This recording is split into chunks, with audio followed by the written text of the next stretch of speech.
আসসালামু আলাইকুম রহমতুল্লাহ। আফিফা বেডকেয়ার থেকে বলছি, আমি ডক্টর নাইম গাজী। আমি আজকে আপনাদের সামনে উপস্থাপন করব গরু ছাগলের ক্ষেত্রে গর্ভ অবস্থার তৃতীয় ধাপে আমরা কোন ওষুধটা ইউজ করব। গরু ছাগলের গর্ভ অবস্থার তৃতীয় ধাপে আমরা অবশ্যই ক্যালসিয়াম ফসফরাস সাপ্লিমেন্ট ইউজ করব, কারণ এই ক্যালসিয়াম ফসফরাস সাপ্লিমেন্ট ইউজ না করলে গরু ছাগলের মিল্ক ফিভার হতে পারে, অর্থাৎ যেটাকে বাংলায় বলে দুধ জ্বর। এখন এই দুধ জ্বর হলে ছাগলের ক্ষেত্রে এটাকে বলে হাইপোক্যালসেমিয়া এবং গরুর ক্ষেত্রে এটা বলে মিল্ক ফিভার অর্থাৎ দুধ জ্বর।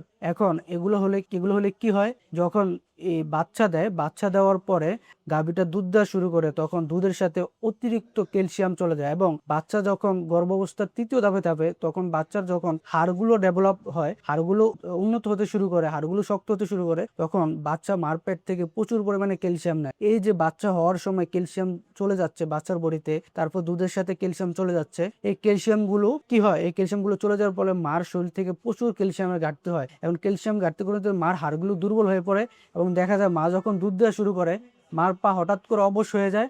অবশ হয়ে আপনার মা পড়ে যায়, মাটিতে পড়ে যায় এবং আমরা খামারিরা পাগলের মতো হয়ে যায় যে আমার ছাগল গরু দুধ দেয় কিন্তু এখন মাটিতে পড়ে গেছে। তখন আমরা দৌড়িয়ে যাই, দৌড়িয়ে যাওয়ার পর গিয়ে দেখি যে তার মিল্ক ফিভার হয়েছে, তার শরীরে জ্বর এবং তার এই অবস্থা, সে তার উঠে দাঁড়াতে পারছে না। তখন আমরা কি করি, তখন আমরা ক্যালসিয়াম সাপ্লিমেন্ট হিসেবে আমরা বিভিন্ন ধরনের ক্যালসিয়াম সাপ্লিমেন্ট ইনজেকশন দিই। ইনজেকশন দিলে দেখা যায় গরুটার সাথে সাথে দাঁড়িয়ে যায়। তো এই যে সমস্যা, আমাদের সমস্যার সম্মুখীন হতে হয়, এই সমস্যার সম্মুখীন যাতে না হতে হয়, এই জন্য এর ব্যবস্থা আগেই নিতে হবে। অর্থাৎ গরুর গর্ভাবস্থার তৃতীয় দফে আমরা ক্যালসিয়াম ফসফরাস সাপ্লিমেন্ট ইউজ করব, যাতে এই দুধ জ্বরটা না হয় এবং এই সমস্যাগুলো না হয়। তো সবাইকে এতক্ষণ আমার সাথে থাকার জন্য আন্তরিকভাবে ধন্যবাদ। আসসালামু আলাইকুম রহমতুল্লাহ।